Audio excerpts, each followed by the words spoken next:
예, 신림동 흉기 난동 사건, 묻지마 살인에 대한 공포가 커지고 있습니다. 나도 언제든지 당할 수 있다 이런 두려움이겠죠. 오늘 피의자의 신상이 공개됐는데 이 사건과는 별개로 인터넷엔 또 다른 살인 예고가 연거푸 올라와서 충격을 주고 있습니다. 사회부 이유민 기자 나와 있습니다. 자, 이 기자 먼저 오늘 공개된 피의자 신상부터 알아볼까요? 네, 이름은 조선, 외자 이름입니다. 1990년생으로 나이는 33살입니다. 예. 신상 공개 결정으로 사진도 함께 공개됐는데요. 주민등록증 사진과 범행 당시 CCTV 사진. 예, 지금 화면에 사진 나오고 있습니다. 네네, 이렇게 두 장이 함께 공개됐습니다. 서울경찰청이 오늘 오후 신상공개위원회를 열고 피의자 이름, 나이 등 신상공개 여부를 심의한 결과입니다.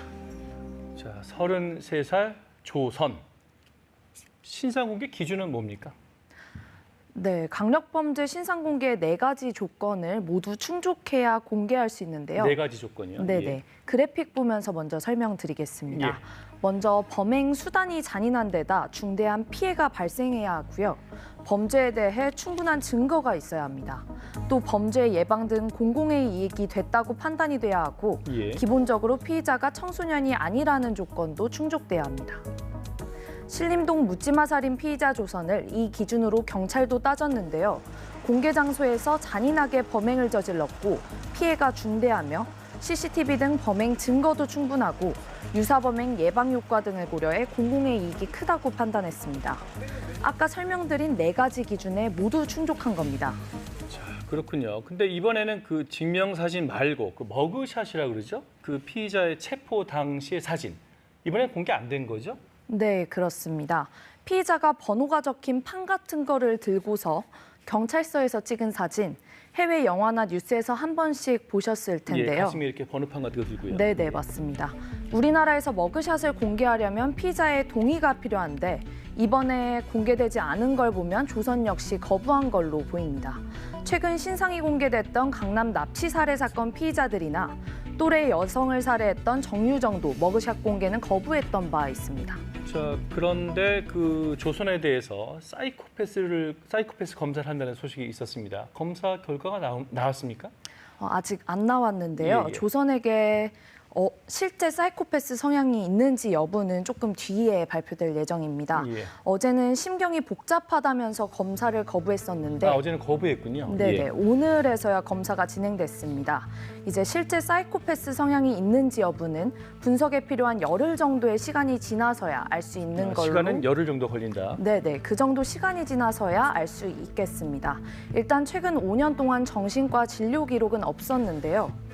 예, 최근 5년 동안 정신과 진료 기록은 없었고, 그러면 그 범행 동기는 지금 뭐 경찰 조사에서 파악이 된 게 있습니까?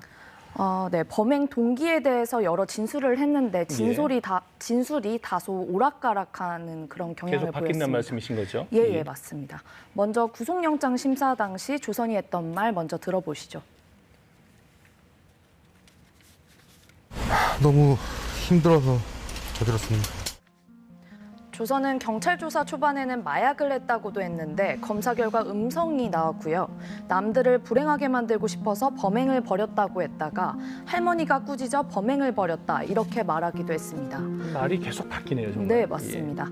또 남들보다 키가 작아서 열등감을 느껴왔고 자신보다 조건이 나은 또래 남성들에게 열등감을 느꼈다는 진술도 했습니다. 예. 실제로 조선이 흉기를 휘두른 상대는 모두 젊은 남성이기도 했는데요. 이런 전반적인 열등감, 나만 불행할 수 없다는 피해의식이 종합적으로 범행의 원인이 된 걸로 보입니다. 자, 이번 사건 특별히 이른바 그 묻지마 살인 사건이라서 사회적으로 더 큰 충격을 준 것 같습니다. 네, 그렇습니다. 특히 범행이 일어났던 신림동 주변 주민들은 더 큰 공포를 느끼고 있다고. 얼마나 무서웠을까요? 네네, 하는데요. 신림동에서 만난 상인의 이야기 한번 들어보시죠. 예. 이런 걸 준비했습니다. 그 앞집은 가스총을 준비했고 위에 집은 삼단봉. 이렇게 생명 위협을 느끼면서 걱정된 거는 이번 이 사건 때문에 처음이거든요. 여성분들도 아니고 남성분들이 저런 호신용품을 구매했네요. 네, 맞습니다. 이런 일반 시민도 불안함을 느끼긴 마찬가지입니다.